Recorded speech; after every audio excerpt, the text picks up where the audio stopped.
Welcome in one and all, and happy Thursday. The Paladins Premier League is finally back. We took a little break, and we've got some fun games here for you today. I'm Dolson. Joining me for set number one, which is going to be a good one, Nick Pretty Hair Keogh. Lots of great matches to look at today. Top to bottom, you got SSG finally coming back. They got a doubleheader today. Tough segue back into league, though. You got Virtus.Pro first. And, of course, NIP, not V, second set of the day. Renegades with a chance for a win over SSG. Lots of storylines to follow today. Absolutely. It's what a great week to come back from the bye week is welcoming SSG back into the fold. Yep. Kind of how it was in Phase 1 as well. They came in a little bit later than the pack. So, yes, they are still fourth place in the standings, but you have to keep in mind that's with a heavy caveat that they have not played any of their games for Phase 2. As you can see, they just have so many less wins and losses compared to every other team. So they do have to kind of hit the ground running here against a team that technically is butting right up against them in the standings in Virtus.Pro. But like we sort of alluded to, they may not be the team that they once were. And you look at these days where they're going to have two games. I mean, normally a team or sometimes a team will have a single game. And, the standings maybe shift around a little bit. I mean, you'll have these weeks where SSG potentially are playing 3-4 games, and you can get these big swings. So, I mean, you have to take those standings, specifically SSG standings, a little bit of a grain of salt. But it's going to be a lot of fun. Virtus.Pro, though, you look at this first matchup of the day, Spacestation versus Virtus.Pro, and Virtus.Pro has been arguably the best team in the league over the past few weeks. So SSG finally coming back into it now. Tall task ahead of them today. I'd honestly maybe even consider SSG the underdogs. Yeah, I think a lot of people in the building are sort of looking at that as the underdog card here. They haven't played much together. They don't have a ton of preparation coming into this. They've been sorting out their move to the U.S. Right? They've been getting those visas stamped. They've been getting themselves in a spot to compete. Really hunker down here for the rest of the year with their sights set on HRX.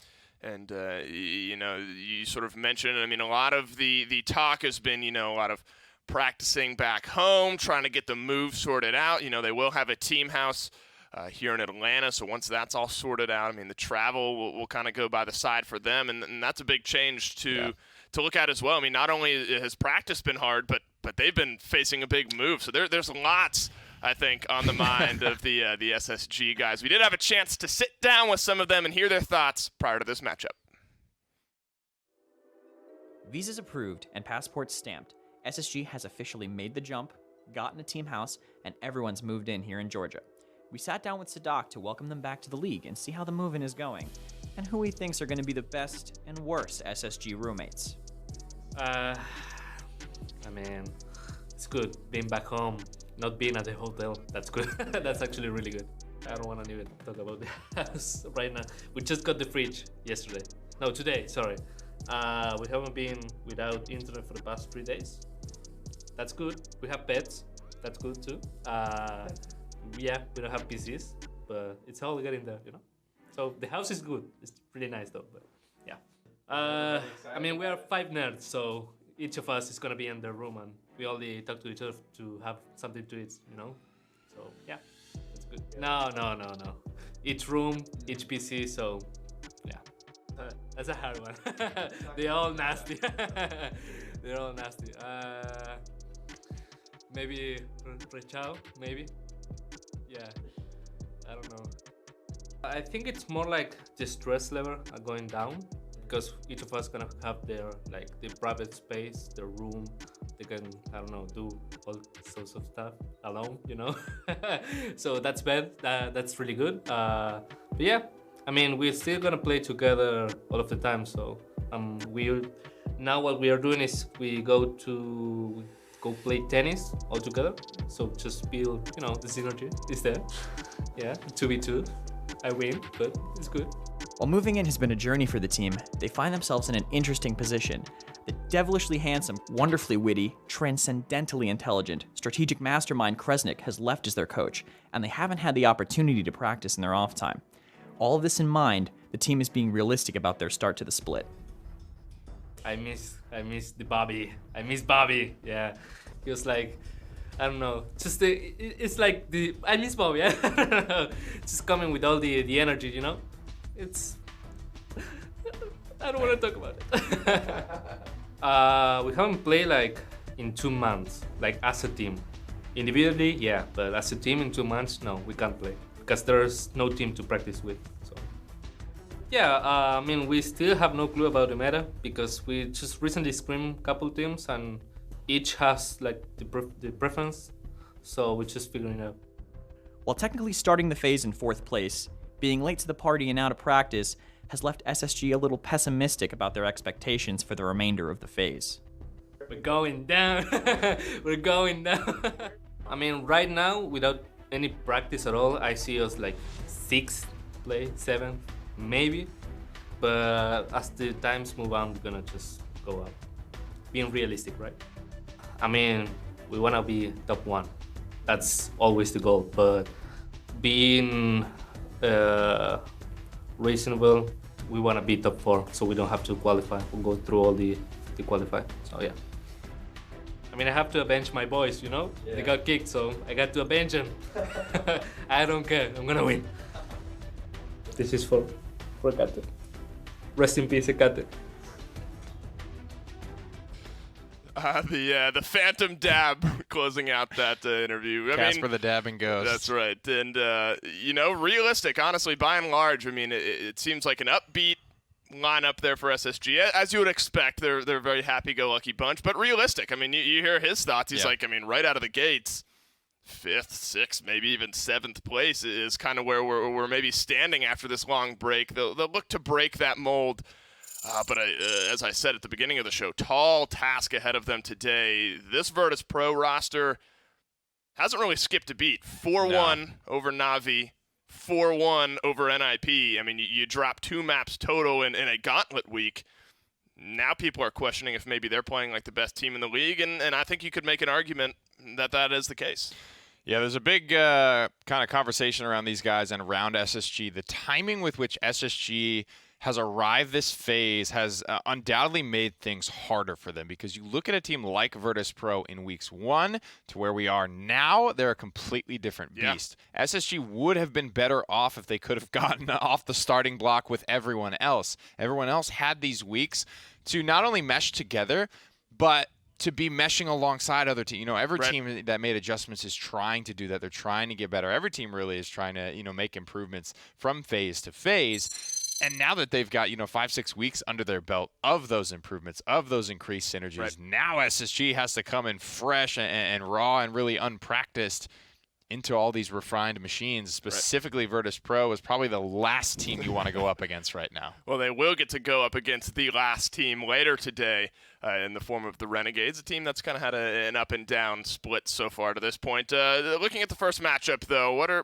maybe some key cross-the-lines matchups you look at? I mean, Erase Ares is somewhere I think my mind goes. I mean, Erase has been definitely somewhat unstoppable, and Ares is a very rock-solid player, but maybe doesn't have the same ceiling that Erase has on the opposite side. Are there any unique player matchups that maybe you look at here? I mean, when you look at Ares and Erase, you're looking at 2 of the more true hit scan guys, right? And earlier in this year, that really meant Cassie Leon. But those guys they've been forced to sort of flex around at least a little bit. I think for Ares, that was a lot of Tyra. That was a lot of Vivian. For Erase, he seems like he's more willing to go in a different direction. He played those things well at MSI, but I think he's definitely looking to go in some other directions as well. Sure. I'm also looking at Sadak versus K-Currency as well. Both those guys obviously in that very critical off-tank role playing Ashes and Cons. Like, if you don't step up on those characters, because you're getting them first in the draft,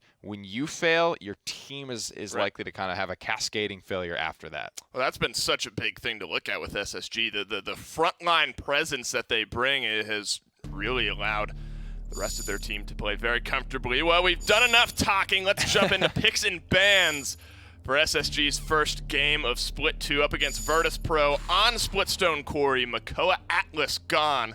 Torvald and Evie as well for SSG. Maeve being hovered first here, and Maeve locked in right off the bat. Yeah, she's definitely high execution. Have to be here on the day, and it looks like Damage Amp is already where VP want to head. as they do grab themselves a Furia and hover a Willow as well. You can see this early EV ban coming out for that man on screen right now. Cannot let him off the leash, especially on a map like Splitstone Quarry where there's so much room to move around. I mean, that character just gets all the more scary. When we were talking kind of about Ares Rays, you brought up the Tyra Vivian. I mean, just as a passing comment, that was kind of a big part of the meta, and SSG kind of forged that into where the game was at the point, but kind of has fallen out a little bit. Do you think maybe SSG at some point today lean a little bit back into that Tyra Vivian style of play? Maybe on certain maps, but I doubt we'll see it here. Partially because, you know, something's already been kind of locked in. Right. For what could be Freeze God or Ares. Freeze definitely plays a lot of the Maeve, but Maeve we've seen be one of those jack-of-all-trades characters where a lot of guys on the roster can play it and have played it.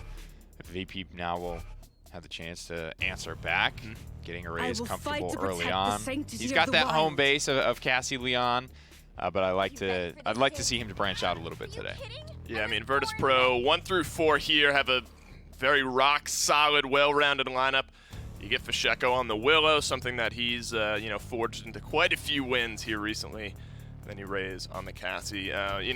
With Maeve on the opposite side, that can go, I think, FRZ God's way, could go Ares' way as well. Kind of hinges maybe on this last pick. Genos, though. I think Genos Leon is where my head's kind of at right now. I think it's comfort for SSG.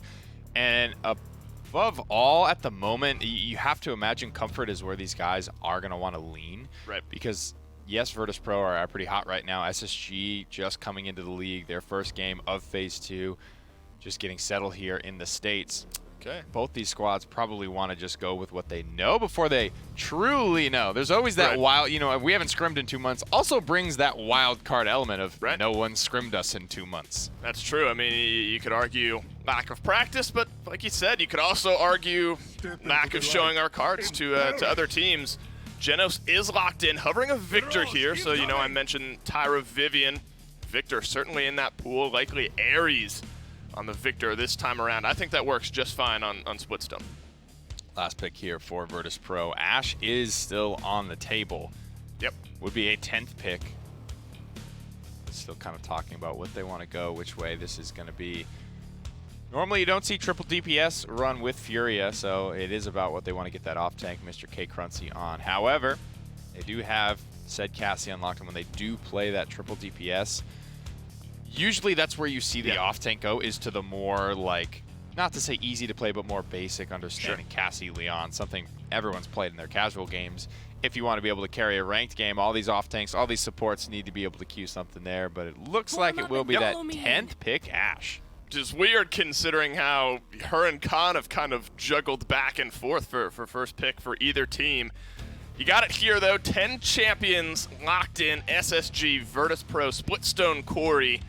Do you like one over the other at a glance? I definitely like the Furia Willow. It feels like that's not something you'd see snap picked that early on.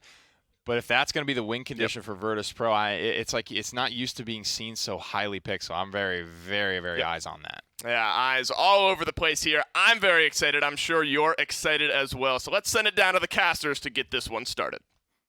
So much Dave, William Newberry here, Gormizer, along with totally unbiased caster, Kresnik, standing next to me. Nothing about you screams that you're rooting for either of these teams. No, I or agree. have any, feelings left for a team that you previously coached. You're fully committed. I mean, people know I'm this. good friends with VP, as you'd guess, so might not have a little bit of bias that way, but no, I'm happy. I'm happy my boys are back. Ought to do show. It is showtime for SSG, and I want to see how they're going to be after all that time. It's been a while for them. So which one do you think we're going to see? The Des pointed out best, and I think this is worth saying, that 2 months of not scrimming will kind of hurt you a little bit. You could say that. Sadak himself in the video said that they don't really know the meta, quote unquote. They're just kind of playing what I guess they're comfortable with right now.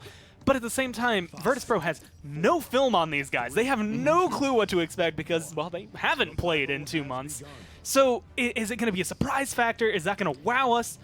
Or are they just going to get rolled? I mean, SSG is a pretty strong 2-game-a-day team, right? I mean, if you think about that one double header they had, that was one of their most dominant weeks ever.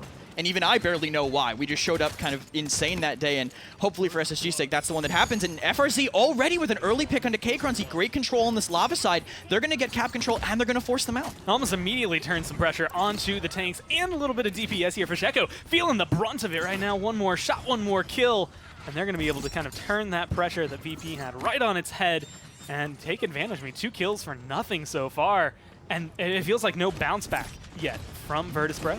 This Mave, I think, is going to be a key factor for them, too. I mean, they got it early, and it's so good for that. Aries and FRZ, both great Mave players, piloted by FRZ this time, and he has had some, I think, standout games on her before. Right now, he's just able to trade really well into Cruncy, and SSG really have to control that pace from Cruncy. VP loves to have that side aggression, and they, I think, will be able to slow him down. You can already see Sadak in his face kind of owning the side, but point control still in Doe's favor. I mean, this is one of the biggest things about SSG as well. We've almost always talked about it, but it's Sadak, it's Freeze God that really create a lot of space. With Sadak going down there, it opens up the room for Cruncy to move forward and kind of bully out FRZ. You can see Rachao taking too much damage, and like you said, Dosip's going to be back in control. They match the 60, they pass the 60, and now they're going to be able to sit there. Nice little protective wall for the support Vex, going to be able to sit back on the objective. Midnight comes out, but you have to get the touch soon. It's 99, it's 100, it's just a little too late for FRZ. Close by him, but those long fights really, I think, will favor the Furia. If you can hide from the Genos heal, once Inflame is up, they really have that go button. They have the Ash, they have everything they really need, and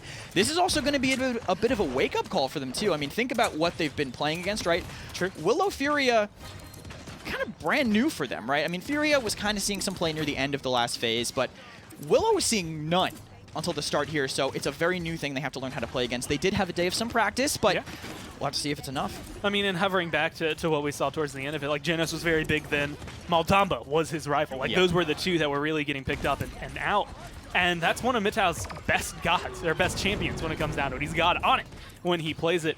And as of right now, it's just, you know, trying to figure out, is that still something we're going to see? Is he going to be the one who kind of rolls back and brings out the Maldamba more often, even though damage amp is so heavily warranted right now? It's going to at least award them a little bit of time. Overpowered was used there just to stall things out, as well as Barrage, but nothing big from SSG. Nothing convincing that this push might not, you know, get, I find, the defense out. Yeah. Those are the words. These teams are both playing really tentative, too. I feel like there hasn't been any crazy explosive fight. Overpower, one team disengages, some damage, they disengage. It's been so slow. And right, I mean, you can already see even Cruncy's not really moving as quick as you can. I think Sadak and Freeze are really kind of stuffing him out, but it's buying so much time for the center of the map.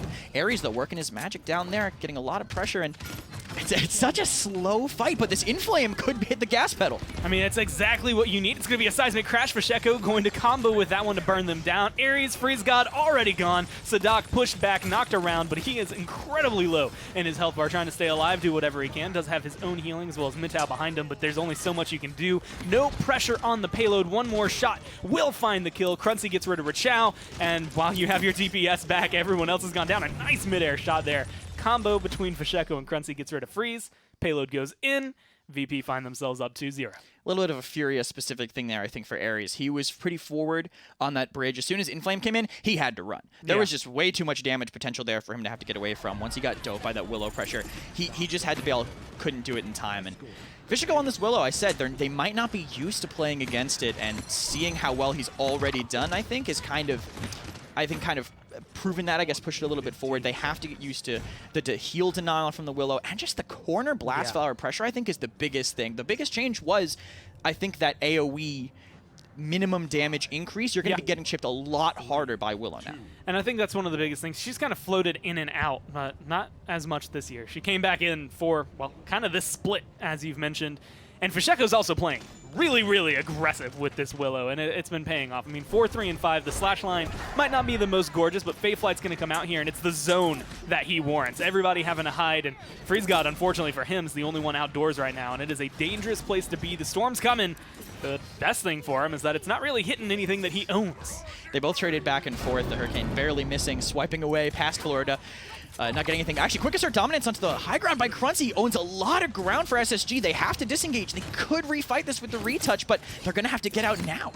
being able to find a couple of daggers here. A good kill onto Cruncy could be what results in a retake for SSG, but they need to find it, and they need to get a little faster than that. Rachao, credit for the kill, but Sadak, Mitao, both incredibly low, and Dosups isn't going to let this one just go away. The shield goes up, but it doesn't matter. They're all too far out.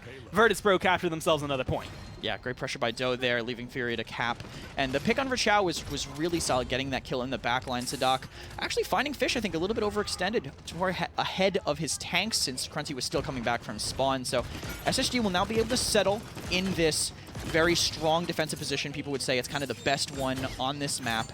And Freeze, I think for how recently he got here, I think he just landed yesterday, if not earlier today. I think he's been playing really well so far this game. I mean, for a guy who, like you said, landed was just kind of told, hey, go play the game now. It's doing incredibly well. Still warranting of his one of the best players in the world title that he has on him. But unfortunately right now, they're playing against one of the best, if not the best, team in Paladins right now in Virtus.Pro. Fasheko being able to get that Fae Flight off, get some good healing as well to stay in the sky. Like, the pressure and the teamwork from Virtus.Pro right now is just separating and collapsing on SSG. Yeah, for sure. The tanks aren't really able to hold the space they need to because of how slow both teams are playing. The Fury, I think, the damage boost and the healing just isn't enough from the Genos to outpace the Fury. A great flick by FRZ. He's still going in, wants to equalize a little bit more, but gets taken down. And it's such a crazy slow poke fight. I'd expect both teams to kind of want to set the pace a little bit more. You know, I'm surprised that they're both playing so careful, but I guess it makes sense. SSG, they're just back. They don't want to, you know, overestimate how much they can get away with. Yeah. And VP just, they're a team that doesn't want to make mistakes and hasn't been making mistakes, so they're playing for that as well. And it also makes sense. I mean, you know, when you're sitting up here, they'd have no clue what to expect out of SSG. And in that case, dip your toes in the water. See what you're going to get out of game one, and then get aggressive. Then do what you want to see, or what we might expect to see out of them for the future. They have 30 seconds left, 35, so a little bit of change on the end of that one to get this payload converted. It needs to go around the last corner, but, well, Splitstone's a nice defensive map. A lot of little chokeholds to try and hold onto and stall out whatever they can. But Cruncy's getting precariously close. Has assert dominance. Is going to slam it. No, he's not going to be able to land it. Finally gets it. Does get rid of Mitao as well. And that's going to create a lot of space and a lot of distraction for the team. Cruncy gave up his positioning with 800 HP, though. Doesn't get focused. Trades back and forth, but no healing for SSG means the advantage will lie towards VP. And you can tell it so far. FRZ trying to find Cruncy on the side here, though. Very low. Battering rams out too far away, actually. Wow. Can they contest and keep the fight going? Well, Freeze God's going to try to do so. He's going to be going for Vex, looking for the kill on the support. One more set of daggers is going to be able to do it. No healing here as Dosups gets melted down as well. They should have bought themselves a point, but it does depend on Cruncy. It depends on Fasheko. No one's going to touch. So SSG stay alive here. They don't get 4-0'd their first map back. And that's the breathing room. Honestly, that's a door that is now wide open for them to run through. Yeah, for sure. I honestly can't even talk to you about the last fight because I watched the Ashe in the background the entire time, slowly trotting back from the entire other side. The walk of shame for Cruncy where he, well, all right, guess I gotta go all the way back to the payload. Guess that happened today. But no, they had good pressure on the point. They managed to getting Vex was huge because getting the healer early is very powerful, especially once your healer is back up. Getting that sustain advantage is massive. Looking at the slash lines, what we saw for a second there, Fasheko and Cruncy are dying a lot. I think that's just VP's style, how they want to be doing this. They want them to kind of go in, set their tone, and then erase and dough, keep themselves alive, keep that pokey side of things up. And SSG, I think, is doing a good job of exploiting that, but VP is just operating a little bit better right now. I mean, with the amount of kills that those two are garnishing, keep sending them. They are perfectly fine taking all of the aggro, getting 2 or 3 kills in the process, and still walking out. Nice seismic crash, going to be met with a barrage. Very low health here for Dosups, but it's not going to be enough to find the kill. Inara still standing on the point, 33% garnish for them. Sadat goes down on the other side, lava side of the map here. And while Ares has been just pumping out damage, no one has fallen just yet. And Virtus.Pro, they're about to mount 60% with no one really contesting from SSG. They're all just locked too far back. Rachao can't get to the objective. He's alive still. He still has that potential, but their best touch, FRZ, is gone. Mitao gets a grip on Fish, but they do manage to trade it, so that's a lot of damage out, but Rachao barely touches. He's going to go down as well in a moment, so SSG are going to have to throw someone else at the point really soon. Raze is going to be standing, holding the angles he needs to, looking for the knockbacks, looking for anything they can. Sadak going to be able to get the touch. They were just off of the objective there for Virtus.Pro. They lose Cruncy, they lose Vex, they lose Raze, and Spacestation are back in this fight, still able to hold on and come comeback mechanic cannot be underestimated here. 99% is a lot, but it's difficult to retake. We'll have to see if Virtus.Pro can do it. Mitau's damage won that fight. He killed Grunzy, who was on the point, even after they double CC'd Sadak off, stunned into disengage, so he couldn't touch at all. They managed to get that unfortunate boop onto the overpower. It stops it from hitting, and the Fey Flight's coming in. They need to focus down that Willow. Rishao's going very low on the point, and Ares, I think, is doing a good job of countering this. Midnight going to come out, just trying to shut off all vision here for Virtus.Pro. Sadak incredibly low, but Freeze God trying to do anything and everything he can. Barrage drops down, but they're just not paying enough attention to the objective. Couple of steps away, one good kill. Virtus.Pro garnish themselves a point number 4. They win map number 1. Not as easily, I think, as some people would expect when you say well, SSG hasn't been playing for 2 months. Yeah. But still pretty commanding. If this is how SSG is playing after Freeze just gets here and they haven't practiced in this long, I'm excited to see how the rest of this set kind of goes once they get themselves going, once they start firing on all cylinders again. I think VP just had, I thought SSG picked out the weakness. They saw that the lava side, if they win that, they can kind of take pressure onto the high ground, but I think VP just had better presence on the other part of the map. Rishao getting bullied a lot. I don't know if it wasn't the pick into the pick, just really hard sometimes against Inara when she is the more superior healer. Definitely felt like the playstyle was there. The mechanics are sure. still there for SSG. They just got to catch up on the meta, which is what makes this so spicy. We could go 7 games, and, well, we won't really know until game number 4. We'll have to see how that one goes. But first, we have to get through 2, 3, etc., etc. And to do that, we're going to take a quick break, then go back to the desk. INAP, powering the control room for the Paladins Premier League.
Well, as we close the book on game number 1, Virtus.Pro jumps out to a quick 1-0 lead over Spacestation Gaming. Convincing fashion from them. I mean, it's a bit of a sloppy game, back and forth, but they get it done nonetheless on Splitstone Quarry map number 1. And that was SSG's map pick, Nick. So that's an interesting and important thing, I think, to look at, where SSG picked that map, maybe trying to slow things down a little bit.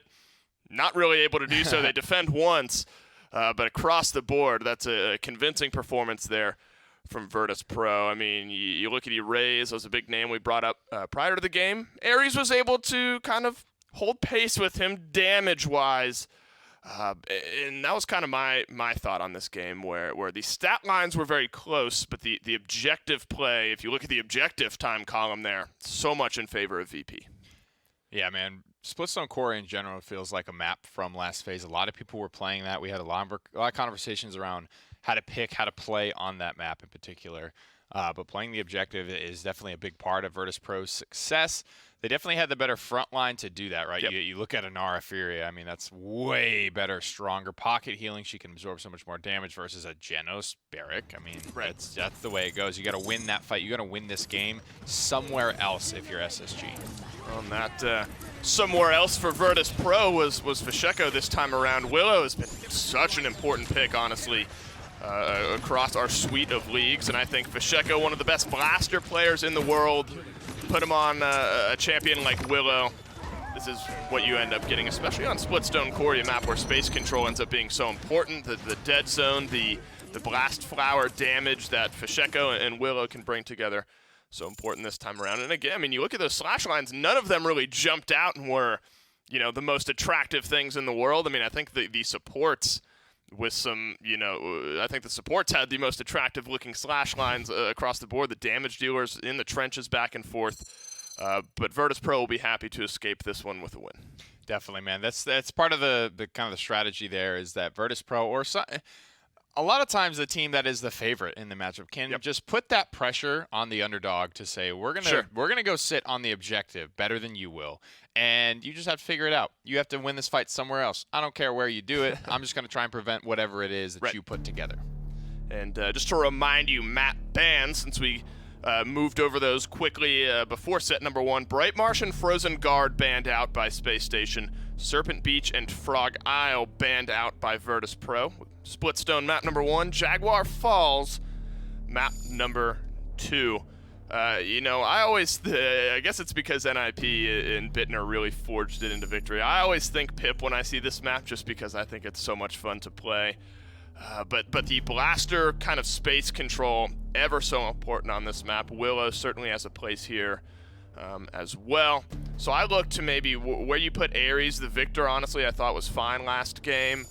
Maeve looked pretty good for FRZ. It's kind of that frontline space control where Virtus.Pro really pulled ahead. So maybe changing around some of those matchups for SSG is where my eyes go. Pretty standard bans so far. I'm looking forward to the next patch when Torvald's damage amp is taken down a peg. So maybe that'll free some stuff up, right? It'll be interesting to see if he goes from banned all the time to never even picked or looked at. He could fall into one of those categories of more niche, like kind of where Tyra is sitting right now. Right. She is also seeing a slight reduction to the efficacy of her damage amplification for the whole squad. So we'll see if she ends up even getting picked up in niche situations. Willow, important in the last game, picked early in the last game. And it looks like that theme will continue here for Virtus.Pro.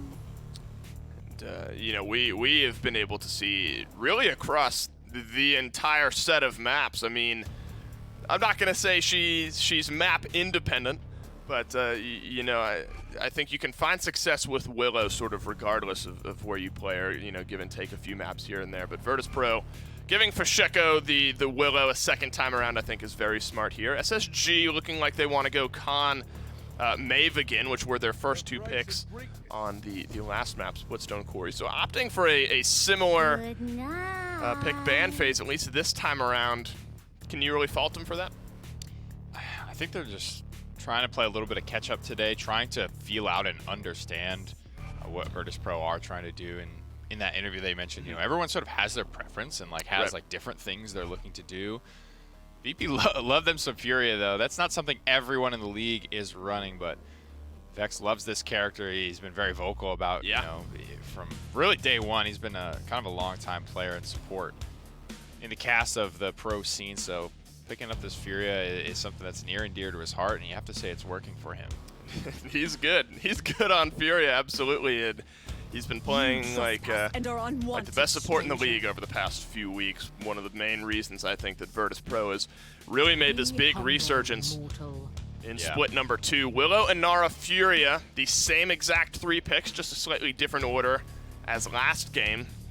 If it ain't broke, don't fix it. That's what Virtus.Pro say. SSG, wouldn't imagine they go Victor here on Jaguar Falls, make it a complete run back of map number 1. Certainly they could, I guess.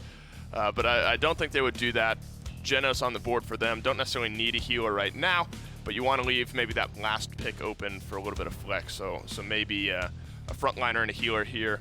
Leave your damage dealer open to that last pick. I mean, you've got Furias, you've got Genos, and then you've got a good couple of people playing Ying, to be honest. But this has got to be the most long stretch of time where Maldamba's just been unpopular. He has been so staple in the support cast for so long, but Maldamba really has just been absent for a while. It's something that Mitao is very good on.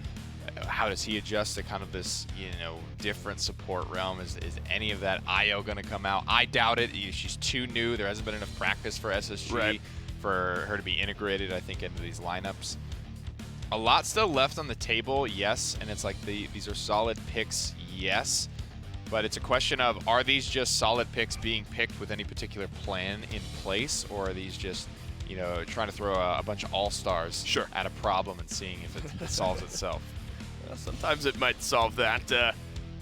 Similar, I mean, if you lock in the Cassie, you got 4 out of 5 same champions from map number 1. Ruckus, of course. Ash not available to make it the 5 out of 5. Ruckus Cruncy's good on Ruckus. I mean, top to bottom, no two ways about it. He's good on this champion. I think this champion has some good merit on Jaguar Falls. I think it fits in the lineup that they have. Absolutely. The Cassie Ruckus pick is phenomenal. Cassie is picked more so here to prevent that, Predator being out there for Ruckus. Ruckus does not do so well against Cassie. Big game. The hardest part is connecting the disengage, and Ruckus is very easy to hit anything on. Right.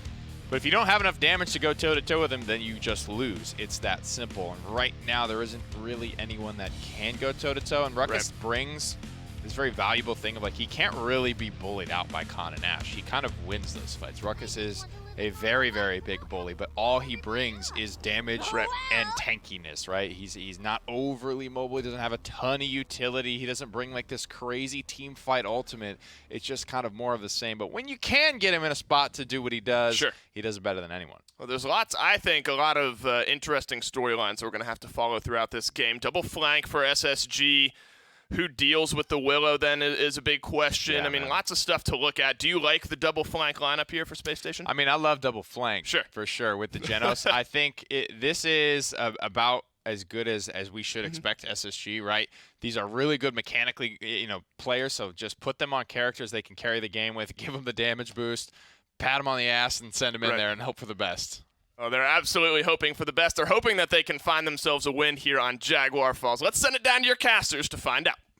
Well, it's going to be an interesting day because Kresnik is sitting over here, and he mentions Terminus during the drafting phase. I think I could feel Sadok's soul on the inside screaming no anytime that champion comes up.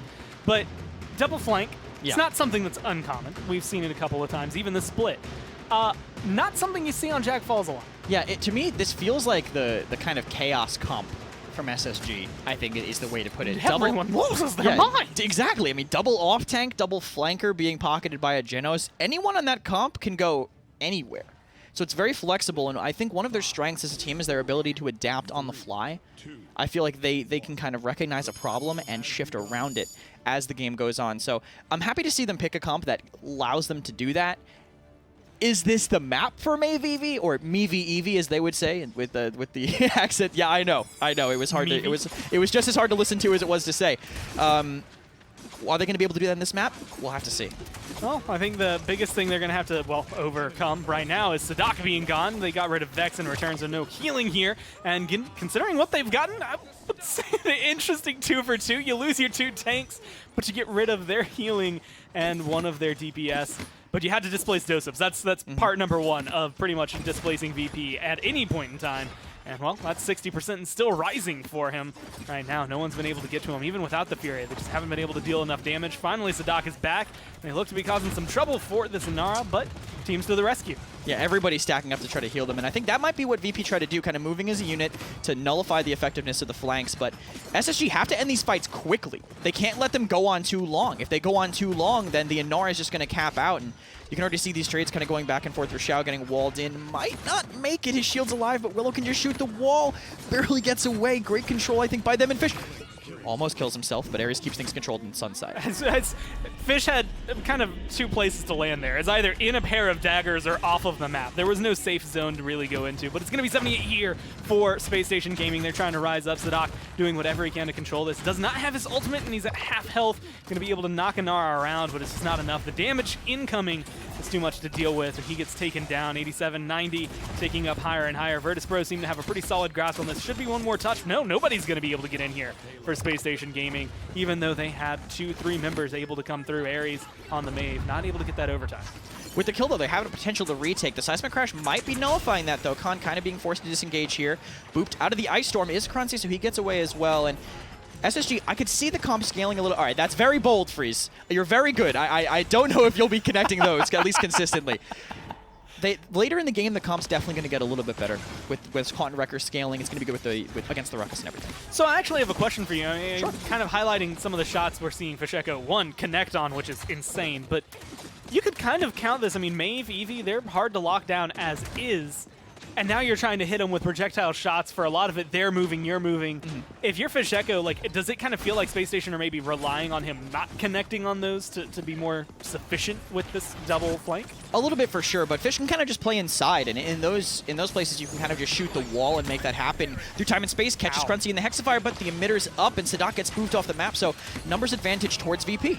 And they're coming around the last corner. There's going to be an overpower, being able to grab and get rid of arrays, opening up the door for this Cassie to be down, but still got 2 tanks to deal with, and they're still knocking on the door. Crunchy finally getting taken care of is going to be eliminated. It's going to put a little bit of a stall here for Virtus.Pro. Doseps falls shortly after. A minute left, which is plenty of time on a map like Jag Falls, but it does open up the door for Spacestation to move forward, create a little bit more of a zone, and try to get themselves a defense. If there's any comp that could aggressively zone, I mean, it's got to be Space Stations, right? This double flank, again, the chaos composition that they bring. They could do it if they want to, but they're going to play a little bit more tentative. I don't hate that. You have your tanks stop them, so your flanks have room to kind of play on the side, right? If they're stalled out, your flanks can come in, come out, do that kind of thing through time and space. Again, does not end up connecting with anything, but the damage, the pressure from that might be enough for Space Station to flip it. A couple of good shots from either Fish Echo or Freeze God have been enough to turn tides in this fight. A good wall from Doseps is going to keep him alive. Sadak has been kind of the punching bag here. Doseps, though, incredibly low. Might go down, saved by the bell. 1 shot connection coming through, gets the heal in time. It's not going to be enough. Freeze God collapses in, so that's going to be tank for tank so far on these teams, which does favor the defenders. But they lose Ares almost immediately after. It's going to be a 3 versus 4 right now. Yeah, and Freeze actually did connect one of the shots onto the Fae Flying Willow, so maybe I should have held my tongue a little bit earlier. Moving into contestants. Good Void Grip actually catches a raise, I think, without a roll, so now only Ruckus to sustain on the point, and he's not a particularly tanky tank, if you wanted to go with it like that. Through time and space, a bunch of ultimates up as well, too, if they choose to use them, but I think they might hold it on this defense at this point. Bought enough time to get Doseps there, but Crunchy, Fish Echo all falling down. Vex is still alive to help the Zanar, is actually getting kills himself, finally is taken down, but Erase is back in the fight. They're making it interesting, even though it doesn't look plausible. There's going to be Doseps going down. The plausibility was there, but ultimately that myth has been busted, and there is no aggression for Virtus.Pro. They threw everything they had at it, and I like the stagger. I like the perpetual, like, force anything, everything, keep SSG on their toes, because admittedly, that's what you want to do to a team that is mechanically gifted but hasn't played for 2 years, or 2 months. Oh my! If it hadn't been 2 years, that's a completely different time frame. The 2 months here is the right word. But it still didn't work out. I mean, Doseps controlled the objective, but they just couldn't quite collapse in the base the way they wanted to. Yeah, the staggering on the tanks made it really hard. I mean, the Ruckus had to solo tank on point. That never works. He got burnt down pretty quickly. Even though he doesn't really have a hard counter, I think, in the form of Space Station, he just can't find a really good dive target. Mittal's going to be so far away he can't make it in. Both flanks are going to run away. And the tanks, they have their own discrete survivability, 90% DR or 100% in the case of the Con Shout. Makes it really hard for them to get away. SSG starting a lot more aggressive, kind of surrounding them and pulling them in, but if VP have the focus fire, this could be exactly where they want to be. Unfortunately, once again, though, even though the aggression looks like it could be good for SSG, Sadak is the one who falls first, and that allows, well, Virtus.Pro to move right back in. They grab both rooms. They have both echelons of control. A nice overpower onto the Anar, going to throw her off the map. Doseps going to go away, and it takes just long enough. No, he actually lived through that? He seismic crashed off the edge, and it also stunned Ares on top of the bridge, barely keeping him on the map. What a play by Doseps. They should have focused him down instead of throwing him, but they weren't thinking about the ultimates. Vishigo is going to keep the pressure up to dive on Mittal in the back, but FRZ is there to trade great shots by him, but FRZ just gets the better of it. I mean, they deserve this point. I don't even care if you're an SSG fan. That is so well played, but it's going to be good shots right now from Freeze God that are going to be opening the door. Ares finds himself a kill. They're collapsing in on the tanks. Crunchy taking a lot of damage, burned down. Doseps standing all by himself, 99%, but it's not going to be enough for them to turn it to 100. Space Station comes in. They're sitting at 30%. They have a long way to go, but they take control. No comeback mechanic for either team because of the defense earlier. Ultimates, basically just Midnight and Fae Flight up, and they can't use Midnight to counter the Fae Flight anymore, so they'll have to hold and use it to fight during the retake. Fae Flight coming in now, the SSG completely disengaging. They want to burn whoever touches the point. That is priority number 1 right now. It's 99 to 90 as they're going to be able to come in. Virtus.Pro touching down one more time. A couple more shots right there. Fish Echo finds the kill for Freeze God, and they're about to burn down Sadak as well. A couple of knockbacks are going to look good, but not find ultimately anything. 3 down versus the 1. Vex traded out for Virtus.Pro, but Richao is kind of standing on his own on this objective. The shield gets burned, the health bar thereafter. Virtus.Pro reclaim control, and again, after the beginning half of that fight, it feels like they deserve it.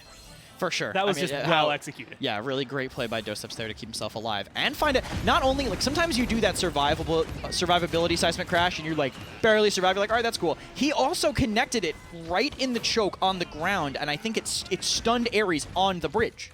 So it even converted a kill while keeping himself alive, so that was just monstrous by him. They've got it all. Yeah, for sure.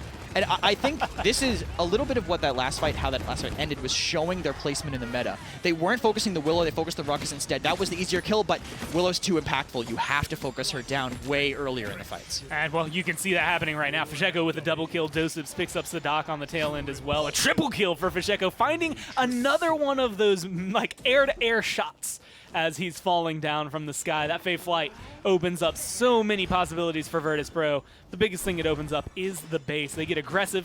They're going to be dismounting and damaging SSG on arrival from their spawn, which means they should be able to kind of break through the standard archway, come up to this last little corner of Jag Falls. Very aggressive ultimate by Doe. The card's not even close. DPSs weren't even completed there, but they still do it and find a kill, so VP know exactly where their team's going to be. 2 kills on both tanks, so no one's able to really stall the point. Maybe if Ares can get Midnight, he can kind of do it in a little cheeky way, but get the last second. Actually, Ice Block keeps him going for Sadak to touch. Even though FRZ goes down, SSG did buy a lifeline here.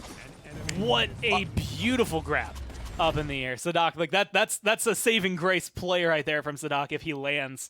That wasn't a grab. But they have the Genos. He got stunned by the beam and then got air shot by Gruncy and Fish at the same time. I've never seen an Ashe. You're absolutely right. I've never seen Ashe get levitated like that by any other team. That is just a beautiful, beautiful set of skills. Nice triple kill right there.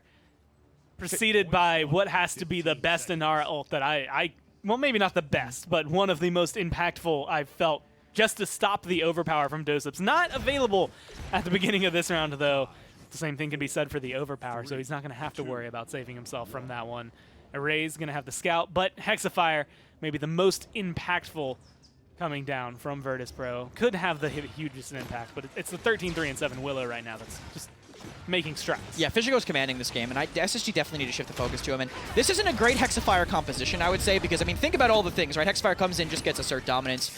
Ares actually dying to erase on the side, so Cassie takes out Maeve. Everyone in VP disengaged now, but they have the number advantage. They could strike at a moment's notice. I mean, they're going to be able to come through. There goes Freeze God, so both of your aggressive flanks taken down. Sadak looking to get burned away. There's going to be the Inflame. That's the gas pedal for Virtus.Pro. They're going to get as aggressive as they want to. Not too aggressive, but with the Fey Flight, that's going to be able to give them a good zone. This 66% is looking like it might be able to convert itself all the way to the top. Depends on if they can get rid of Rachel right here, right now. No way to sneak into a Fey Flight, basically a manned UAV, I guess an MAV at that point. It's spotting everything, and everyone goes down. You can't sneak by. Fishgo taunting on the point. He knows it's over, and VP looking strong. I think SSG also, I think they looked solid. They had some moments, but Fishiko, they have to start focusing him down. Willow, so important, so new to them. They need to be able to adapt and focus him down. I mean, I have to turn eyes on to, like you said, Fisheko. This Willow has been getting out of hand, and in both games, he has been having probably one of the biggest impacts of the champions that we've seen Virtus.Pro pick up. I think there's also something to be said if in round 2, you get that kill onto Doseps. If he doesn't seismic crash and stay on the map, you get control of the objective, and maybe things start to turn around. But at that point now, it's just a pincer coming in from VP. Yeah, and they actually stalled out SSG's aggression too. VP great adaptation, because SSG started winning that first mid-fight. Second one, they put Doe in the sunroom to block that aggression. No one could get through, and that's why they lost the flank players on the side. You know, they wanted to move in. The team was like, go, go, go, go, go.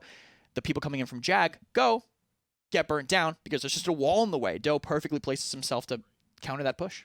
Well, Virtus.Pro, they look to be in control. They're seeing some things from SSG as they're adapting and learning on the fly, but the question is if they can do it. They only have 2 maps left to be able to keep themselves alive. We're going to have to find out whether or not they have it in them right after this.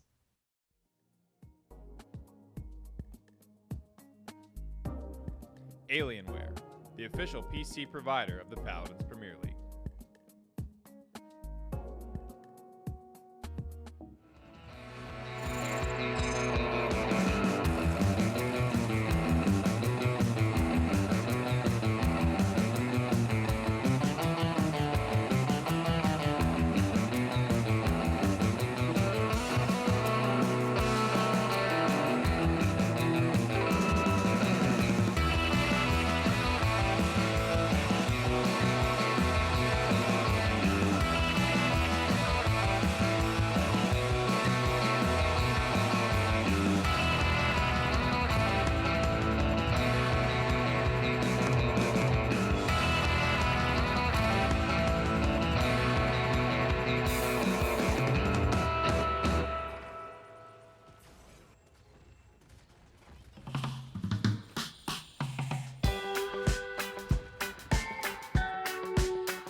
Everyone on Virtus.Pro getting involved in that one. Vex getting a couple double kills. Fisheko playing out of his mind. He raised as well. That's a big team effort from Virtus.Pro to grab win number 2 in this set. Jaguar Falls is behind us now. Fun one to watch, Nick.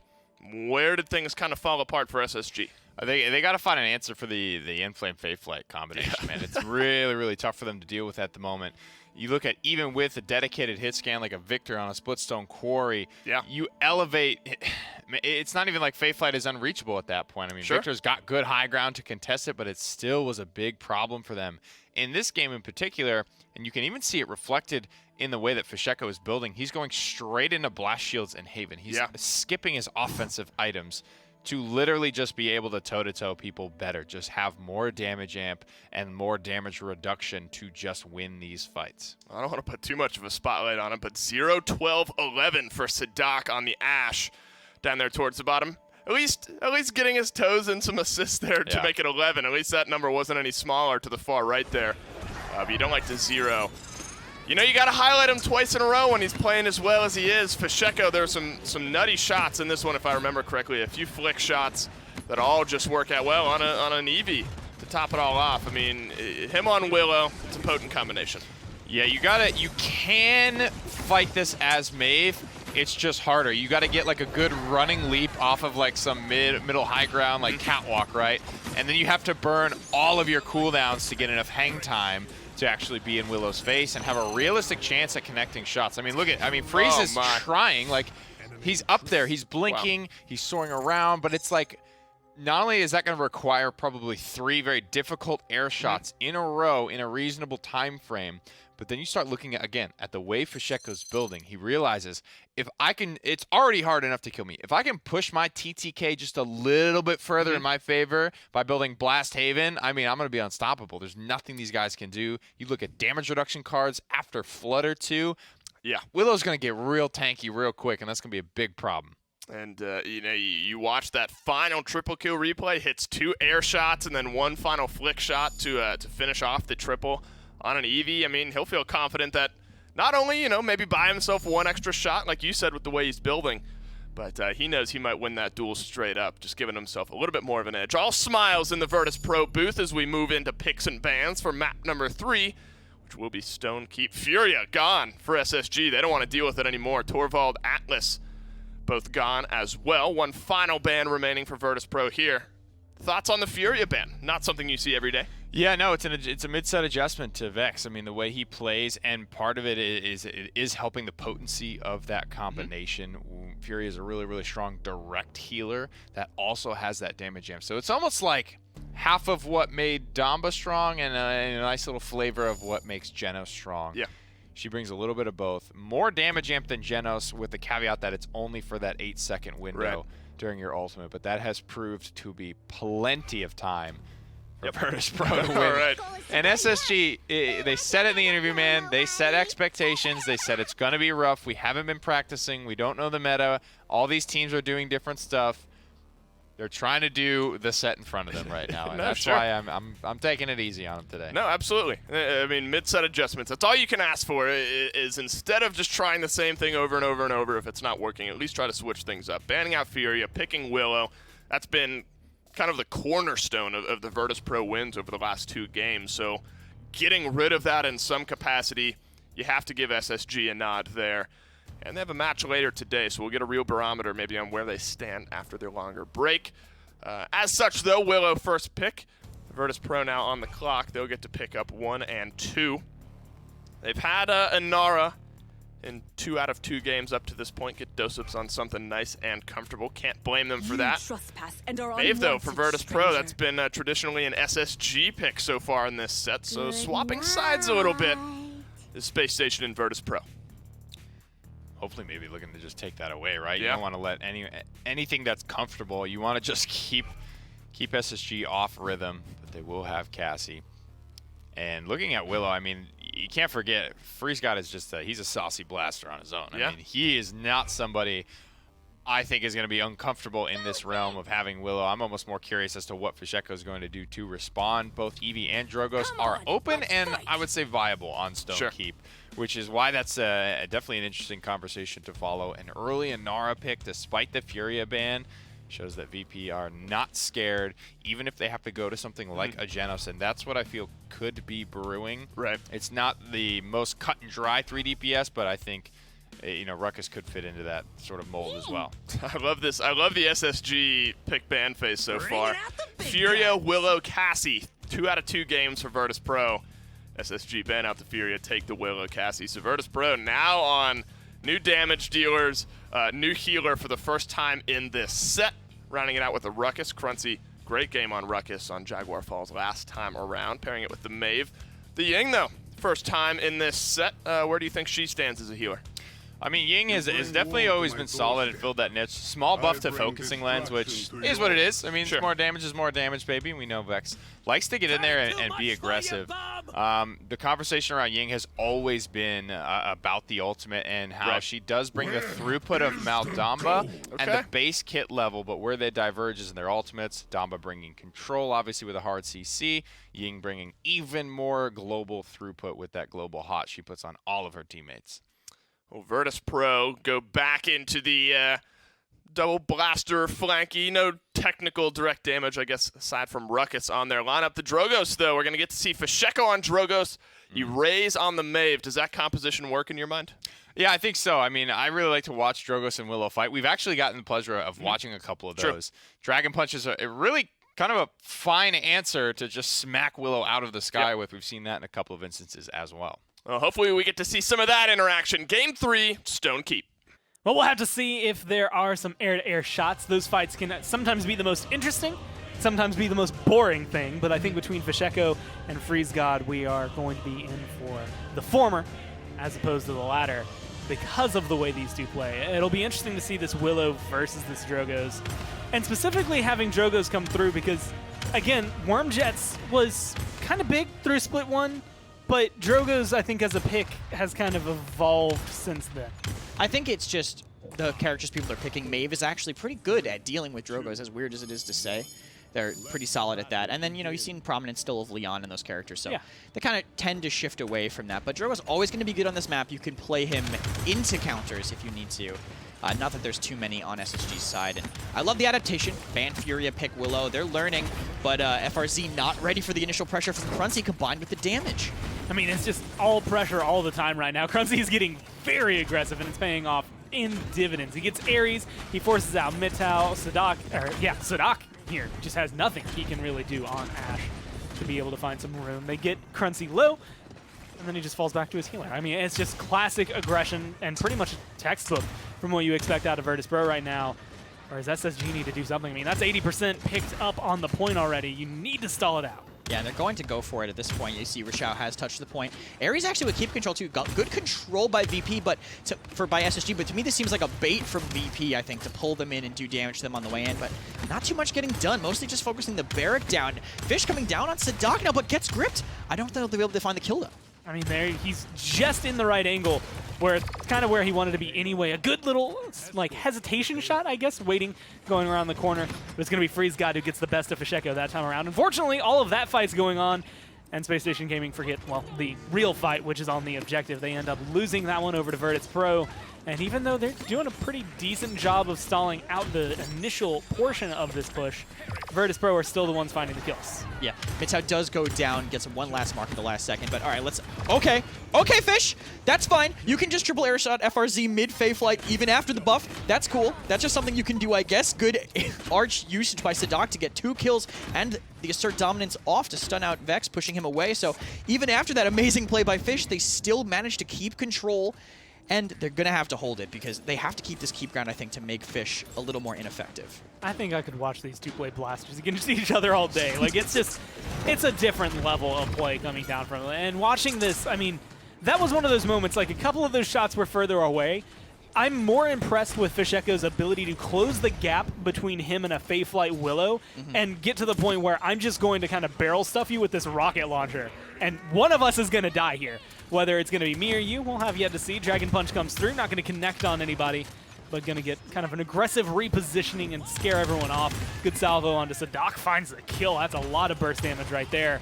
And that turns the aggression right back in favor of Virtus.Pro. It was a really quick execution by VP, too. I mean, they seismic crashed immediately. Sadak was dead. He was the target they needed. And VP are spending a lot of ultimates to get this, too. I mean, they Dragon Punched and Midnighted at the same time. I guess when you charge Dragon Punch as fast as Fish is right now, that's not really that much of a commitment, right? I mean, he's already almost there. But Ares wins that fight on that side, too. SSG managed to equalize things again. And VP... they're not going to spend any more ultimates. I think now these last couple seconds are going to be purely charging at SSG, already shoving in, trying to buy as much time as possible here. Fish does almost have it, but FRZ, he's been connecting these shots onto Fish pretty consistently. And that's a lot of pressure and a lot more than I think Fish was expecting to be taking. And that's what keeps it interesting, is Fish Echo's taking more damage than he expects to take. And I think likewise the other way around, Freeze God being able to find quite a few shots hitting him that I think he wouldn't. But Rachao going to get locked in the corner. Ares already burned down. Sadak going to be walled off from his team, going to kind of be forced to go into the fight. The shield helping him out, I think, more than he realizes, stopping Arrays from finding some of the side damage. But it's going to be overtime here for Virtus.Pro as they're walking it in. Maybe 10 feet left to go. Overtime slowly ticking down. They're going to have to be able to come through. Dragon Punch charged up, running in. Not going to be able to find a connection. Does eventually get rid of Ares, but he trades his life out for it. They lose Freeze God. They lose Sadak. And while you've gotten 2 for your trouble, the tanks are still alive, and they're the ones burning through your health bars. Mitao has a lot of work cut out for him right here, and it's just not going to be enough from a lonely Genos. As everyone on SSG gets wiped, Virtus.Pro find the conversion, and Fasheko seems like a happy boy. VP used so much for that, though. I mean, they kept popping ultimate after ultimate. They used Illusory Rift to retake, Dragon Punch, Hexafire, all just to get that. Really close, actually, by Mitsa there. I think he could have connected that, but this is the triple air shot, I believe, by Fish to mid-range, and those aren't easy. Those shots specifically, especially with the new movement that the Fae Flight does bring. But actually, I wanted to mention something kind of neat that I haven't had a chance to point out yet. Cruncy, can I see his loadout for a second? Because he should be using Metal March, probably 4 or 5. On Cruncy, and he's been doing things like when he's low and running away, he's just rocketing the floor. Yeah. To keep himself with that DR, to keep that stat going, and it's actually saved him that earlier fight. The very, very start, he was just running away and just rocketing the floor over and over while Sadak was shooting him, and it let him survive. That card kind of fell off for a while, but it still has a lot that it can bring to the table. I mean, any amount of damage reduction is going to be helpful. There's another archway play coming down from Sadak. Is it going to help? Ares has already been taken down. Mid-air shots from Fish Echo were really good to start that one. Luckily for Freeze God, they fell off as time went on. The movement definitely paying dividends there for the Willow, but ultimately Fae Flight not able to accomplish as much as they wanted. 21% for Virtus.Pro, and the aggression is coming out for them as well. Fashek has been able to find himself a couple of kills. Ares, Rachao are being locked away in their base with the respawning members of their team, and they're looking for a kill on the Cruncy, but they're just not able to find it. There's the seismic crash, and they force the Dome Shield. Yeah, they always find a kill with this Seismic Crash, too, no matter what ults counter it. That was a good placement of the Dome Shield to deal with the Seismic Crash. They knew they needed something, but there was just too many people on the other side. VP able to just disengage. They capped the entire time. Rachao tries to get the OT, but he's going to go down immediately to the pressure from Fish. So, great play by VP, always capitalizing on the use of their ultimates. Every single one, I feel, is getting something, whether it's space or a pick. They always find it. And I think really smart of Fisheko. There's, I want to say, 2 types of plays in that moment, right? As you pointed out, he just falls back to help out. Rachao doesn't look like he's going to be able to get overtime, but he's going for it. And he's just like, if this barrack shows up, I'm going to be there to help out the support instead of leaving him out to dry. We don't need the aggression as much immediately because we're up 3-0. We're pretty fine in that department. Crunchy's 7-1 right now. Don't have to stress about where exactly we're finding our aggression. So being able to play it safe, 1:45 on the clock to try and find this. Gotten about 1/4 of the way. Hexafire has been popped. And again, creating a little bit of space, not finding that many kills, and just trying to start this up. I see another mid-air shot connect between these two. I might lose my mind. It's crazy. It's actually, the consistency of these players is unreal. Maybe gonna get numb to it because they're doing it so often. When players miss it, you're going to be like, oh, come on. Fisheko could have hit that shot. Tony Stark built this in a cave. The box of scraps. I don't know what it is with me in superhero movies today, but I'm in it. Yeah, I mean, I'm in it too. Gotta love that. Gotta love those movies, usually very good now. Illusory Rift being used to help them move in and convert. Very quick, Scout comes in, but they already know where they are. I don't know if that's gonna make much of a difference, but gives Rachao that confidence to find the kill onto Fasheko. Couple of daggers here will end Rachao. Fasheko having been traded out. It's going to end up favoring SSG, but they're going to have to worry about this stagger that's coming out right now. That's going to be 3 clean kills, a double kill for Arrays as he's starting to show up and turn out. Mitau left by his lonesome. You just need to hit some daggers, and he's going to be able to do so. The overtime not going to matter. No one's going to be able to touch Virtus.Pro walk that one in for the 4-0 as they find themselves their 3rd win. Yeah, and they're looking really good right now, I feel. I mean, that's not surprising for anybody. Yeah. SSG, they have more fight than I thought. Their VP is not taking these fights for free. It really just is their superior execution at the moment that's getting them in all these ultimates again, finding something. They got their focus fire. This is the VP that we expected to see today. Yeah. But SSG, they're making them fight for it. They're not giving it to them for free. I mean, this is a VP that's beat all of the top teams, that has fought from 6th place coming into this split now to 4th place and looking like they might keep going forward with it. The question is going to be what SSG can do. They're down 3-0. We haven't seen a reverse sweep so far this year, but you never know. We'll have to see what they have in store for us right after this.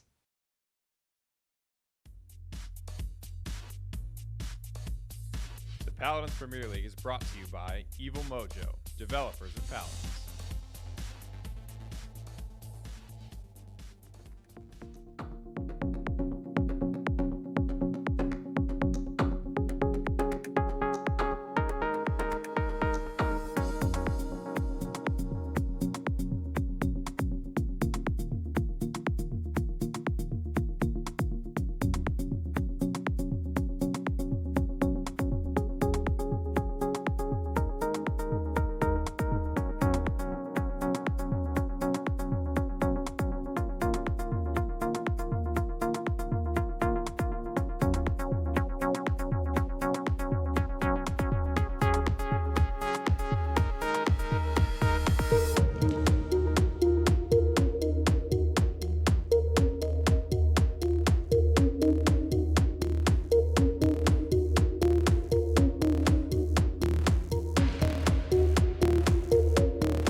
Well, if you rolled out of bed a little late and we're hoping to see this entire slobber knocker of a set, well, you better jump in right now because it's 3-0 and Virtus.Pro do not look like they're going to be stopped. 4-0 on Stone Keep to bring them within 1 of ending out this set. Nick, I mean, we talk about mid-set adjustments. You know, the picks and bans haven't really been bad from SSG. I think Virtus.Pro, sometimes it just boils down to are just playing better today. Yeah, they just have more in the tank for sure. You're looking at air shots from Drogos.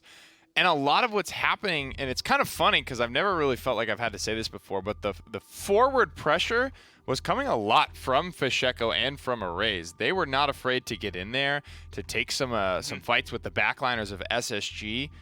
And at the same time, that's accomplishing the goal of disconnecting what could have been a very aggressive Space Station composition. They could have, popped the Faith Flight as Ash dives in and Cassie's rolling back to, kind of support and poke out at people.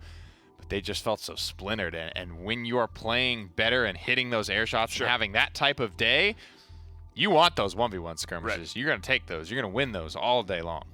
And, I have to give a nod to Crunchy, 9-1-8 on the Ruckus, playing so well over the last 2 games.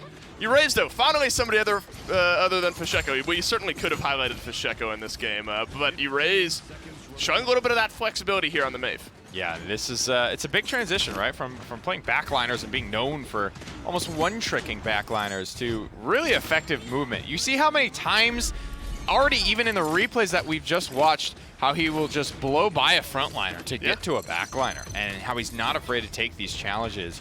Really confident stuff there, and then turning around to clean up the front line. So Arrays playing the flank in a very, very true to self way. They finally got their new jerseys. He has the actual Erase on the front now instead of playing. I think he was playing double Fisheko. You're right, double Fisheko. But that's not a bad way to live either. No, I'm okay with that. Lots of fun to watch though. Yeah, I don't know if they're stoppable at this point. I think at 3-0 down. I mean, maybe if you're SSG, I mean, you have to take it 1 game at a time no matter what. But, maybe you just try to get a win here. Some semblance of a game, because these really haven't been close. I mean, 4-1 is the closest scoreline we've seen. Map number 4, though, maybe the final map, hangs in the balance. Shattered Desert, it is. All Virtus.Pro, all day down the map screen here. Shattered Desert could do it. Map number 4.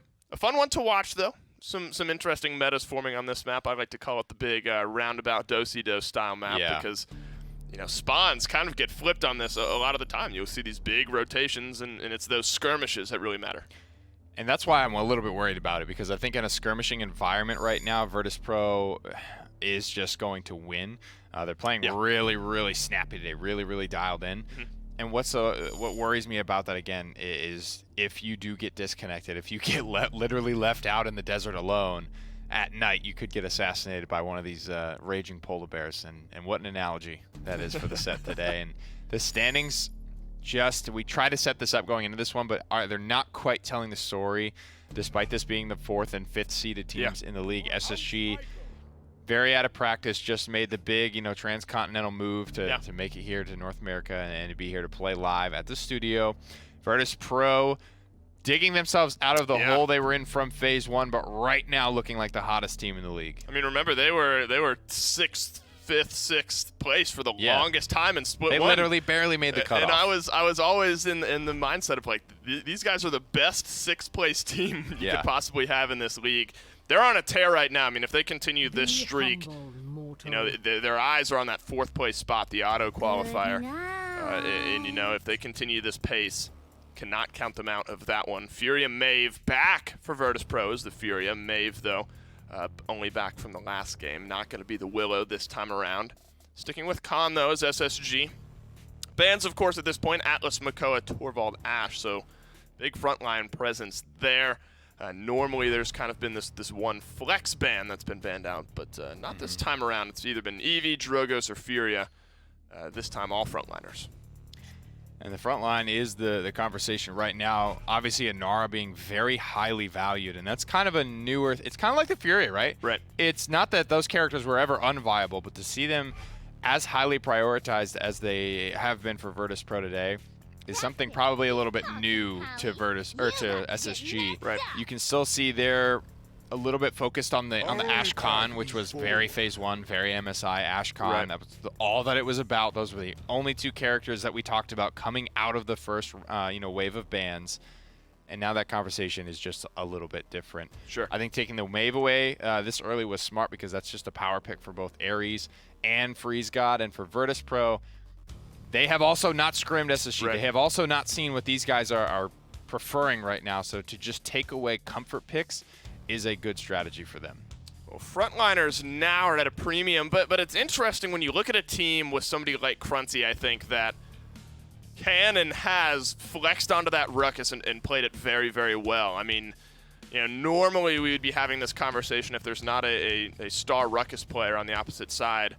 Maybe you go double frontliner, force SSG into Fernando at this point, but having that extra layer of flexibility I think is important here. They might want to leave that last pick open to sort of a flex around what SSG pick, but it kind of adds one more frontliner. I mean, you call it off tank, I guess, in this case, and it looks like they might opt for it here. Pair it with the Inara, but at the same time, now SSG can go Barrack if that's what they want to do. Fernando's still an option. You trespass and are unwanted, but you're not forcing them stranger. into quite as an awkward spot as if you were to go maybe Inara Barrack. Yeah. Gotta get this Leon here as well. Willow is still open. You can't let the Furia Willow thing happen again. You know what I mean? So though Virtus.Pro do the right thing and keep that last spot open just to not show all the cards, and the critical card is that huge DPS pick still left. Right. Could be uncountered if SSG didn't do it. But I think this is the smarter way to hedge your bets. You've literally already lost 2 games to it. And it might just be the 3 DPS. game, I'm you cool with win this. or you Sure. die. A, I love There Xin. is no B, middle if you're ground. going to be picking Genos all day, you might as well at least try Right, this give it a try. once. Yeah, I mean, you've got to try this at least once. I mean, they've gone pretty standard in the first 3 games. Nothing too flexible outside of your 2 tank, 2 DPS, and healer. Game 4, though, that's a different story. Khan, Eevee, Genos, Leon, Xin. That makes 3 DPSs for SSG. Now Virtus.Pro. A little bit of a curveball thrown into their side. I mean, what do you pick? I mean, Cassie has been a consistent pick for them across the board here. Barrack's still around if you want to go some sort of triple frontline aspect. Bomb King, though, is what's going to get locked in. Okay, a little bit of spiciness in game number 4. Yeah, is what it is. Not even Fish wants to pick Willow into Leon like that. I'm looking at Xin, though. I'm looking at Sure. Yomi. Maybe even a guillotine here to just chop the head off the Sonara. Maybe this Ruckus. Guillotine's hard to pass up, or excuse me, Yomi is tough to pass up, especially with Luminary, the way that scales, how open this map is, and with that big nerf to Billow, it's really hard to get in and to get out as Zen anymore. You really don't have that freedom as you used to. I certainly cannot wait to see how this one plays out. Virtus.Pro 1 game away from sealing it up. Casters, take it away. I'm over here looking at this Bomb King, and I'm excited because Fisheko always makes sure to bring it, but we also get graced with Freeze God. I'm going to say more than likely on the EV here, but you were really excited for the triple DPS. Triple DPS Khan, Shattered Desert. It's not bad. It really isn't. I think it has some potential. The Khan able to get a lot of hit scan confirms, and if you can be aggressive enough, you can make that double flank work, and I think the SSG and the words aggressive enough tend to be paired together pretty often. This is going to be an interesting one. This is a map to maybe turn the tide around. And that one we get to go to too often here. See all the moons, the statues that we now know are Luna, who's been coming through. No IO this week as of yet. But you never Small know. sample size There's so still, far. I mean, there's still, I was going to say 5 more sets after this one. Whether or not this is the end, though, is going to be up to Spacestation Gaming as it come through. Yomi, as Nick had mentioned, going to be picked up here. And that's a lot of damage with the Luminary boost. Yeah, maybe Guillotine, as Nick said, but the map is I think it's just too big. It's just too big for that to work. You're going to have to get in. And Ares, we don't see him on the Xin too much. Quick pick, actually, immediately from Fish onto Sadak. He's back on DPS, but he's going to have to get used to that positioning again. Yeah, it's one of those moments where, well, as we've seen at the very beginning of every game, he gets picked off. It's just a different champion this time around, a little faster overall for Virtus.Pro, and they, well, move right back in onto the objective, 30%. And so far, Bomb King has not been disappointing. It's been hitting a lot of these shots. Of course, as soon as I say that, a couple of them are going to be able to flub, but it's a lot of burst damage that can come through, and it feels like SSG have figured out maybe the angles he needs to be at because they immediately looped away from him. Shattered Desert, a map that I feel like has favored them. I think just their ability to stay alive in some of these situations, kite away on a map that has a lot of options for that, always good for them. Also, being able to play flankers, something else they kind of excel at, great for them. Sadak has to back up. He's very important here in this point cap retake kind of situation. They need his damage coming in consistently, and it seems to be Ares going in to try to get Fish. Freeze going low as well, has to disengage, so SSG again, barely pulling away, baiting them in, finding the first pick onto a raise. And just being able to make this a 4v5 is already good. They're at 87%, the first time they've been truly in the lead here for SSG, but that's going to be 2 kills. Fisheko, Cruncy getting rid of Ares and Mitau. Cruncy gets caught out, but Fisheko's in a good area, 92% on that King Bomb. Not going to need it right now. The in-hands are enough damage, and he is chasing down this Eevee, who is a 2-tap if he can find her. She's going to be able to slip out just by the last breath she has. But it's not going to matter when it comes down to it unless she's looking for the touch. Ares is going to try, but a second too late. The Billow just a little bit too slow, and he's not going to be able to get the touch. They really have to start thinking about this Inflame a little bit more. I feel like the Inflame has turned so many fights, they don't really have it in their like checklist, I guess, of things they could worry about. 2 ultimates spent to get Cruncy, and in triple DPS, that might be worth it. Just getting rid of that one tank kind of equalizes the advantage that you lost, and Overpower also being used to get it even further, so SSG need to snowball this very quickly. I mean, that's going to be the goal. Chao is going to get aggressive here. A couple of good shots, but no big kills coming after that. There's one finally onto Fisheko. They've stalled this out. They've brought it right back to the 50-50 line in the map, being able to kind of push the line of scrimmage back towards VP's base. But they're going to have to play it very carefully because of these moments where, I mean, yeah, Freeze God gets up. He's able to accomplish a lot of damage, but he gets picked off for his troubles.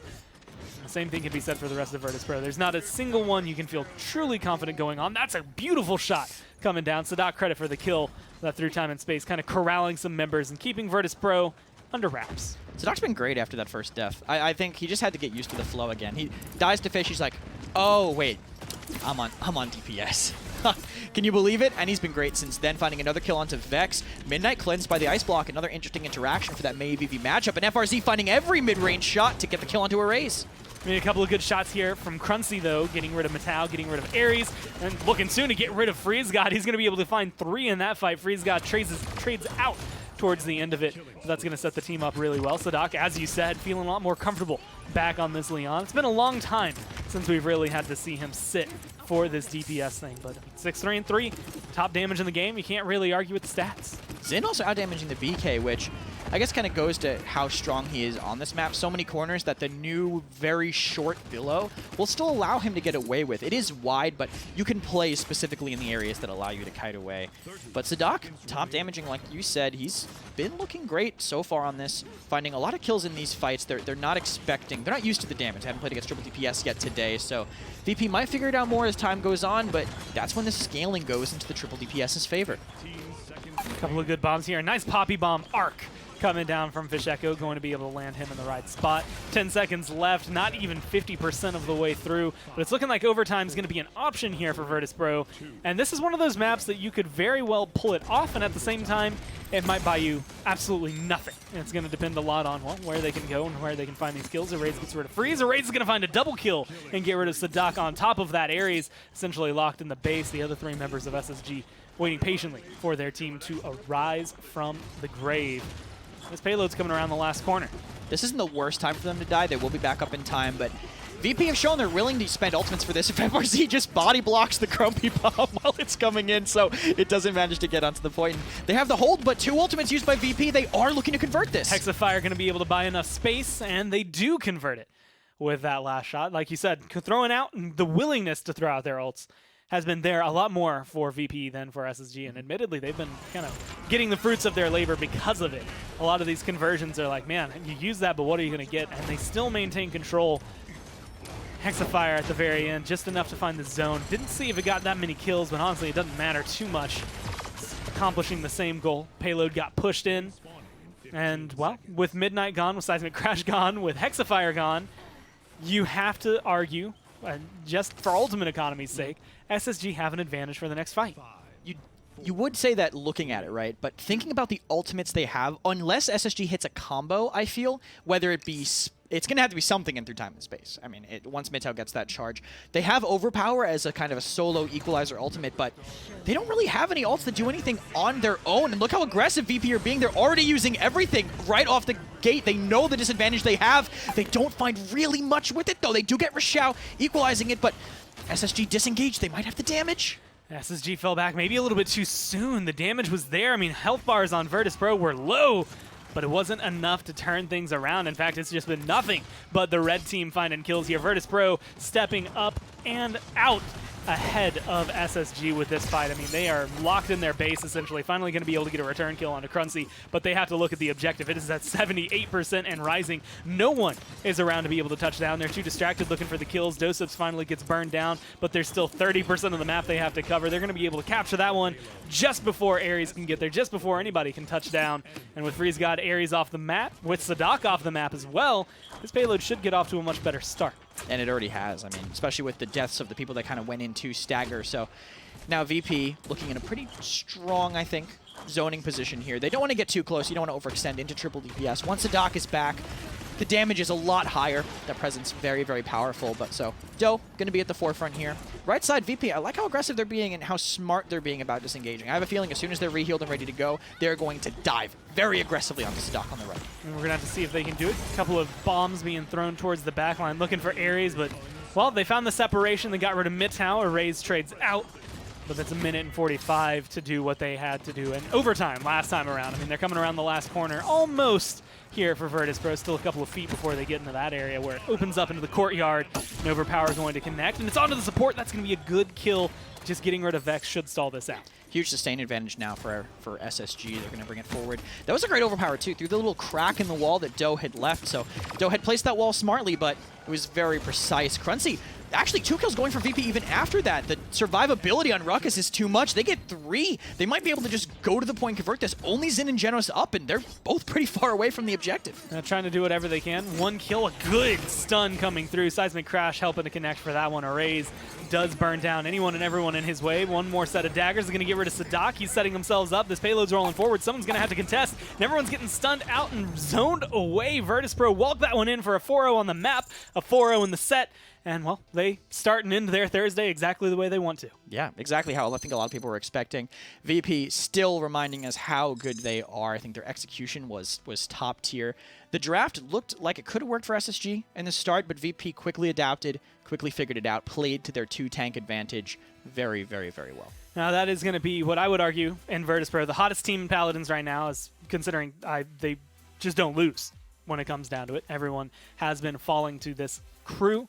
SSG coming back in today definitely were more impressive than I think a lot of people were expecting. You throw in the stats that they haven't played as a team in 2 months, unless you count maybe a little bit of time they could have had yesterday. Without FRZ, they haven't been able to watch it. Yeah, FRZ's been traveling with all the paperwork and everything that they've had to do to get here. That's impressive from them, and they do still have 3 sets today and tomorrow included that they get to kind of keep warming up on and try to showcase what they can do. And I'm actually excited to see what they can do maybe a little bit more later against Renegades. Yeah, today they're going to have to look at this game and kind of figure out how they want to approach this meta. They definitely had some growing pains. I think moving in, even Nick mentioned the Ashe Con, kind of something that they were still prioritizing, even though some teams are picking it up. 10th pick, 7th pick, just that shift in off-tank priority to maybe focus on some of the better DPSs. Yeah. We'll have to see how their drafts look in 2 games. Well, we'll have to see that, but when it comes down to it, first and foremost, Virtus.Pro are the ones who won today. They find themselves a nice 4-0. They keep their echelon of winning, so we're going to go back to the desk to break this whole set down. Well, unfortunately for Spacestation Gaming, the only points they were able to get today in totality, 4 total maps, 2 total points for SSG, and both of them were on defensive cart defenses. And a tough day for Spacestation. Still one more chance, though. We have, of course, a 1 versus 2 matchup on the horizon, but then you got SSG back in action later today against the Renegades. Nick, I mean, is this just a case of knocking off a little rust, haven't had a lot of time to practice, and Virtus.Pro, I mean, they are just on a tear right now. Probably the last team you want to face right off the bat if you're We SSG. get a really good barometer today because we get to see SSG play. Yeah. VP, who quite literally could be the top team in the league right now, and the Renegades, who are quite literally and objectively the bottom team in the league right now. So you get to see how are they going to perform. Will they fall somewhere in the middle? We don't really know. I think we need to fire Kresnik, get him back in there to start drafting for them again. Yeah, no. Just for the competitive integrity of the league. Yeah, I guess it might seem that way. Shattered Desert over as soon as it started. And stat lines will pretty much back that one up. 76k healing. I mean, we haven't highlighted him so much post-game, but I think Vex had a very good day today. I mean, the Furia drew a ban, notably on the 3rd map of the day. Not the prettiest slash line, but his potential, his effectiveness throughout this set certainly cannot be understated. And Crunty, I mean, I mentioned pregame and picks and bans, having somebody who can flex onto that Ruckus just adds one more champion to that tank, off-tank pool. And he shows why he's, why it's a priority pick for them. One of the few off tanks you still really look to this character in the league. I think he's more of a veteran player. I didn't know exactly when he started playing Paladins, but seen the name around the scene for long enough. And Ruckus used to be a real dominant force, and that's kind of that relationship. Like you look at Sadak as well, who has also been competing for a long, long time. He's also kind of got this in the repertoire, and to take Ruckus and to run it successfully against Sadak is a nice little subtle flex. I think I always like to see stuff like that.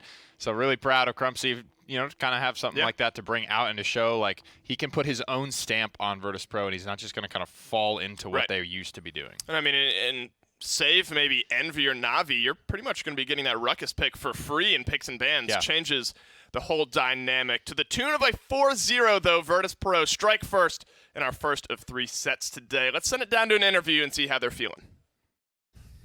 Well, welcome, Virtus.Pro. We have Vex, we have Arrays sitting here, and you both seem pretty happy. I mean, that was a little faster than I think most people expected, but at the same time, given what we know about SSG coming into today, everyone kind of knew you'd be the winner. Yeah, I mean, so when SSG came in today, we had no idea what they're going to do. We had an idea. They've been scrimming a little bit, but I think today they were just a little bit behind. Like, they were a couple weeks behind in the meta, and, I think that's the biggest thing that happened today. First, is it weird at all that I'm asking you questions in an SSG jersey? I'm a little offended, but we'll get you a VP jersey. We'll get you a VP jersey. All right, excellent. And second, you said that they hadn't been here, they hadn't had much practice. Was there anything you guys did in particular to prepare? Did you look back at their old footage, or did you just kind of want to focus on yourselves since you knew it kind of might be an unknown today? Yeah, I think we just played our own game, our own drafts, and we didn't really know what to expect from them because it's been such a long time since they played. So we just played our own game, and it worked out. A lot of the maps, Splitstone maybe is on the fence because it's been slowly kind of getting pushed out. But, Shattered Desert, Stone Keep, Jag Falls, places that you've been off and on for the last few weeks. Was there anything that you thought they were going to pull out and you saw and it gave you that moment of that actually might cause some trouble? Well, they banned Furia one game. That was very interesting. like, no. My angel with a shotgun. What can you do? No, it was interesting. They banned Furia. We were like, huh, that threw us for a loop for a second, but we ended up kind of like drafting it out. We talked about it and we figured it out. One thing I was kind of complimenting on your play was how almost every single one of your ultimates, I feel, finds something. All of those seismic crashes, and I know how it can be in like the heat of things, in the heat of comms. How much do you prep your mid-game ult calls? You know, does Do say like, hey, I'm looking for a seismic crash, or is it more of like, I'm ulting, got him, stop, focus. Is it that kind of comms, or is it more prepared? I think we approach it very slowly and just, I don't know, Vix just brings more calmness into the team comms and just calls whenever everyone has to kind of shut up and just see what we can do with the ults, and then we just use them at the right time. It's just very systematic the way we do it. So I'm going to look at the long road. You guys have been able to beat pretty much everyone who was in the standings ahead of you coming into this split. Obviously, your eyes are on HRX. Your eyes are on top 4 just to qualify and not have to go through the qualifiers. But there's a little bit of like hint, like, is this a team now that you're feeling is very prepared to be able to get up on that world stage, potentially make it to the finals and get themselves a trophy? Yeah, very, very much so. We're feeling really good. We've had most people besides, I think, Arrays has been on that world stage. So Nerves, I don't think are going to be there. He's playing on land more. He got an MVP on land. Exactly. He's no worries. Like, we're feeling good. We're just looking forward to HRX. All our prep goes in HRX at this point. If we have to go through qualifiers, we have to go. If we auto-qualify, it's fine. We're just getting ready for HRX. That's all. No matter what you're viewing it. I mean, qualifiers is just pre-prep, right? It's a week of land that you get to try and warm up on. So overall, I want to say looking forward for any games you have, you know, tomorrow, next week's. Is there anyone that's going to be standing out? Like, who exactly are your eyes on as the toughest person to beat? Well, I would say Kanga, because we haven't beat Kanga yet. I think they're the only team now we haven't beat in the PPL, so I think that's our toughest. What do you think? I'm not really sure. I think we've beaten the top teams already, so I don't know. We'll see. Well, we'll have to see if Kanga are going to be the ones who end up kind of dethroning you on a win streak, or if you're just going to kind of keep it up. Thank you, guys. Congratulations on your win, but thank you for your time. Skillshot, the official production partner of the Paladins Premier League.